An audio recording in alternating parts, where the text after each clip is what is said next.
It started on a Wednesday. The sky was the kind of cloudy that didn't promise rain, just made the whole world look like it had been painted over in dishwater gray. The halls of Westfield High buzzed with the usual start of period chaos shouts, lockers slamming, sneakers squeaking on linoleum, and 1,000 teenagers pretending they weren't silently counting down the seconds until graduation. I was just trying to make it through junior year unnoticed. That was the goal.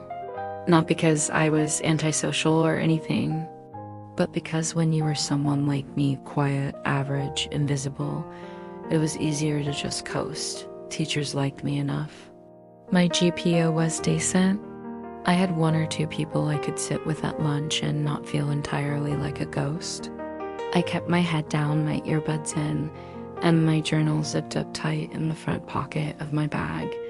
And then I opened my locker and everything changed. There was something folded inside a paper, aged at the corners like it had been handled too many times. No envelope, just creased lines and looping ink. For a second, I thought it was a flyer or maybe some homework someone had accidentally slid in. But when I opened it, my breath caught in my throat. You probably don't know me. Or maybe you do, and I'm just hoping that's true. Either way, I see you. I see the way you look out the window in third period, like you re somewhere else entirely, like your thoughts are too big for this school. I see you, and I think maybe you're the only one who'd understand. I stared at it for a long time. My hands were trembling. This wasn't a joke. This wasn't something left by accident. It was beautiful, honest, heartfelt, and unsigned. I read it again and again. Then I looked up and around the hallway, as if I might catch someone peeking to see if I'd found it. No one. Just a blur of backpacks and chatter.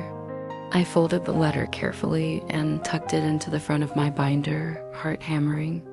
That was the first one. The second came 2 days later.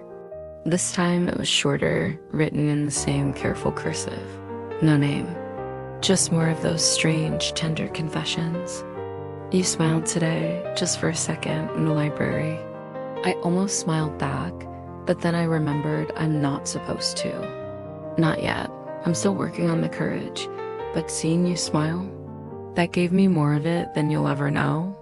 And I started to fall for the words. I knew it was foolish. Ridiculous even. I didn't know who this person was. I didn't even know for sure that they meant the notes for me. But how could I not be drawn to someone who noticed me in a way no one ever had? So I did the only logical thing I could think of. I became a detective. The first suspect was the most obvious one, Jake Collins. He had the locker next to mine, or rather, shared it with me.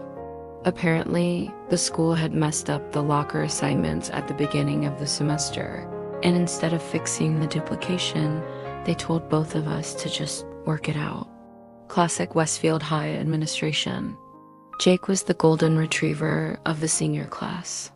Messy blonde hair, perpetually scruffy jaw, varsity soccer jacket even in 80-degree weather. He wasn't cruel or arrogant, just popular in that way that made him immune to gravity. Like his whole life was happening on a slightly higher plane than the rest of us. We didn't talk much.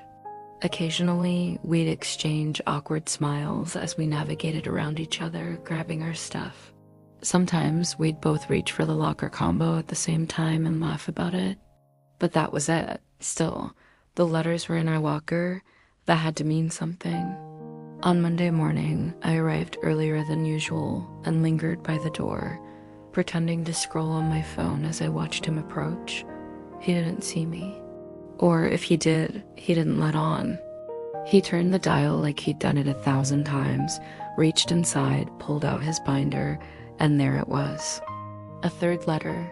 My heart skipped. I couldn't see his face clearly from this angle, but he stared at the paper for a moment before wait. He took it out and moved it. He slid it back into the locker, further behind the books, almost like he was hiding it. My skin buzzed. He was the one it had to be. He was writing them, and he was too shy or maybe too smooth to admit it. I spent the rest of the day replaying every tiny interaction we'd had in my head, dissecting his looks and half smiles and maybe flirty comments for hidden meaning. Was this a slow burn love story? Was I in the middle of a secret romance with Jake freaking Collins? I was too afraid to ask, so I started writing back. My first letter was a mess. I rewrote it 3 times and nearly threw it away completely. In the end, I kept it simple. I don't know who you are, but your words feel like sunlight on a cloudy day. I see you too, and I want to see more. I didn't sign it, just like them. I tucked it behind my literature textbook in the locker and walked away fast, cheeks burning. The next day, there was no letter, just silence. But the day after that, a new one. You wrote back, "I've been reading your note over and over." I didn't expect that. I didn't think you'd even notice. Now I don't know what to do with this nervous energy that wanted to leave my chest. And that was it. Our silent correspondence began. Letter after letter, day after day. Short ones, long ones, jokes, secrets, stories. And slowly, like ivy creeping up a wall, this invisible thing between us grew. I started lingering at my locker, hoping to run into him, catch some sign, a look, a smile that said, "Yes, it's me." But Jake was the same, chill, friendly, flirty in that distant, effortless way. Nothing changed. Except for one thing, I noticed he wasn't writing during the day. He never lingered, never took anything out but his soccer gear. He didn't even seem curious about the notes. It was weird. And then came the letter that shattered everything. I don't know how to tell you this without screwing it up. But the truth is, I've never put these letters in the locker. I asked someone to do it for me. I didn't have the courage. I still don't, but I had to tell you because I want to meet you for real. I sat down hard on the bench in the girls' locker room, the letter trembling in my hands. Jake wasn't the writer. He was the messenger. And now I had no idea who I'd been falling for. I spent the next 3 periods in a haze, barely registering anything my teacher said. My chemistry notes looked like they'd been scribbled by someone half asleep, which in a way I was. Sleepwalking through the realization that the boy I thought I'd been exchanging hearts with wasn't he the author at all. Jake wasn't writing the letters, he was delivering them, which meant someone had been trusting him to hand over what was easily the most vulnerable, personal writing I'd ever read. Every word, every aching truth, and I had no idea who that someone was. I kept replaying the line, "I want to meet you." I should have been excited, thrilled, even. Whoever they were, they wanted this to be real now, but instead, all I could think was, what if I misread everything? What if the person behind the words didn't see me the way I thought they did? I stared at the locker that afternoon, my palms sweating, a fresh reply trembling between my fingers. My penmanship was awful from nerves, but I wrote, "I want to meet you too. Just tell me when, where, I'll be there." I folded it, heart pounding, and tucked it carefully between the spines of the books inside. Then I left before Jake could show up and see me hovering. That night, I couldn't sleep. I turned the page of my journal over and over, rewriting every detail I knew. The handwriting looped, slightly slanted right. The way they describe things, observant, emotionally intelligent. Someone who paid attention to tiny details and had a poet's voice. I thought about every guy I'd seen hanging around Jake. There was his usual crew, Liam, Zach, Trevor, and that quiet one. What was his name? Theo, tall, kind of always dressed like he wasn't trying. Wore headphones a lot. I'd only ever heard him speak once, and it was to ask if someone had a charger in the library. He didn't seem like the type to, but what even was the type? Friday afternoon, I opened the locker, and this time, the letter was resting on top of my folder, like whoever had placed it there didn't want me to miss it. "Tomorrow, noon, the hill behind the east bleachers, if you still want to meet me. I'll be there." I read it 3 times before I folded it and slipped it into my back pocket. My whole body buzzed with nervous energy. I felt like I was floating through the rest of the day, too distracted to care about anything else. The hill behind the bleachers wasn't exactly romantic. It was mostly dead grass and cigarette butts and a couple of old gum wrappers, but I didn't care. All I knew was that at exactly noon, I'd be standing on that hill, waiting to meet someone whose words had turned my world inside out. That night, I stood in front of my mirror for a full hour, trying to decide what to wear. Not because I wanted to impress them, okay? Maybe a little, but because I didn't want to show up as someone I wasn't. The letters had made me feel seen, and I wanted to honor that by showing up as the version of myself I liked best. Simple, honest, real. I wore my favorite jeans, the black ones with the ink stain on the knee, and a soft gray hoodie. No makeup. Hair loose. I looked like me. Saturday came, and with it, butterflies the size of eagles in my stomach. At 11:55 a.m., walked past the bleachers, around the fence, and climbed the hill. No one was there. The wind picked up. I pulled my sleeves over my hands. I waited. At 12 o'clock exactly, I heard footsteps behind me. I turned. And there he was. Not Jake, not Liam or Zach or anyone I'd have guessed. Theo.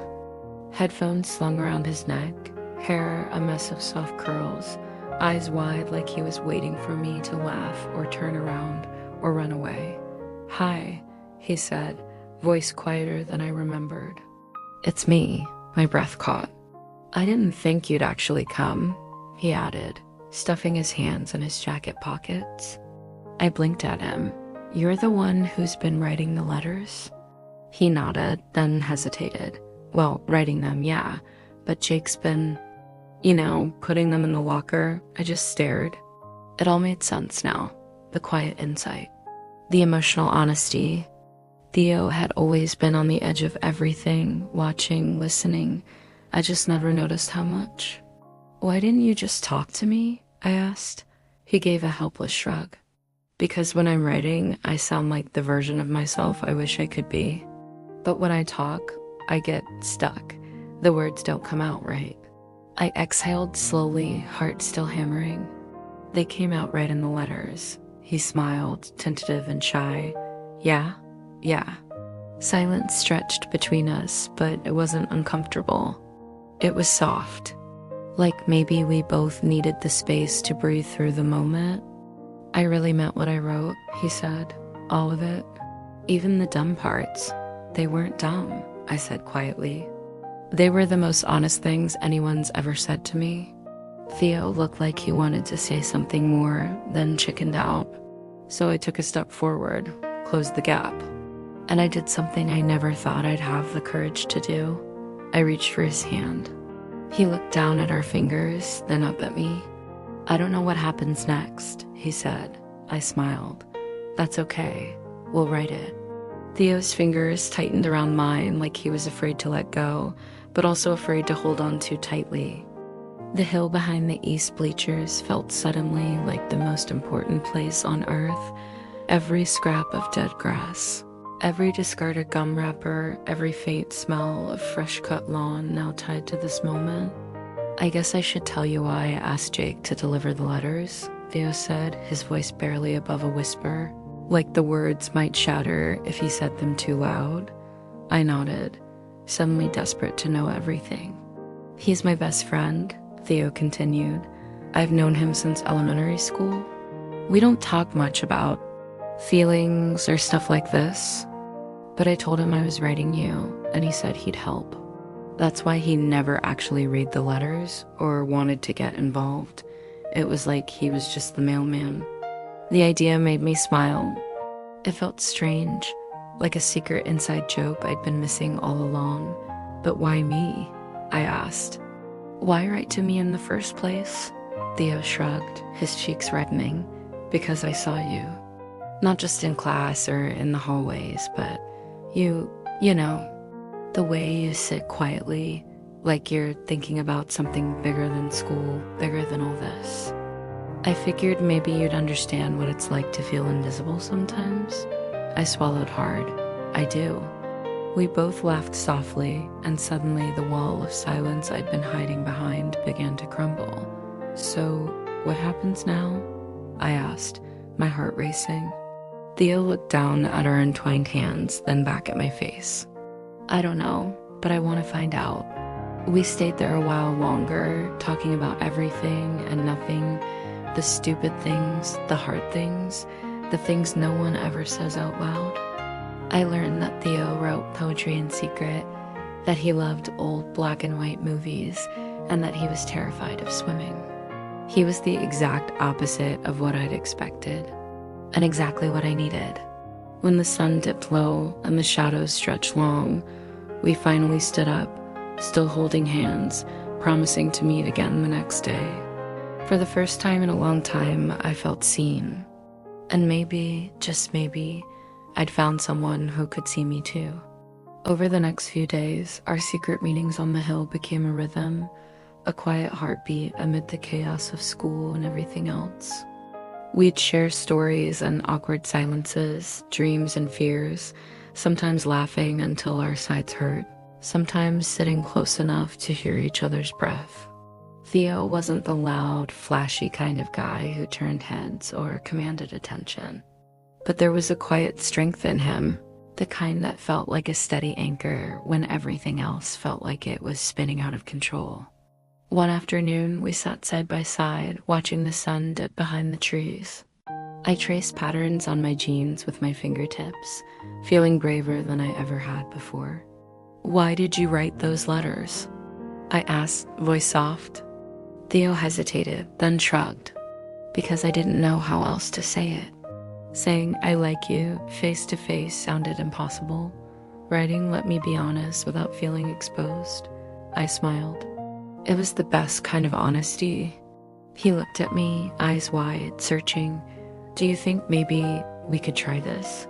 "US," I bit my lip, heart hammering. "I'd like that," and so we did. Our relationship wasn't perfect. There were awkward moments, miscommunications, days when our nerves got the better of us. But it was real, built on the foundation of all those secret letters that had started it all. One evening, months later, Jake caught me in the hallway. "You two make a good team," he said with a grin. I laughed. "Yeah, he's the best messenger I've ever had." Jake shrugged, eyes twinkling. "Well, sometimes delivering the message is half the courage." I nodded, grateful for the unexpected role he'd played. Love, I realized, wasn't always about grand declarations or dramatic moments. Sometimes it was about quiet honesty, unexpected messengers, and the courage it took to let yourself be seen. And for me, that was enough.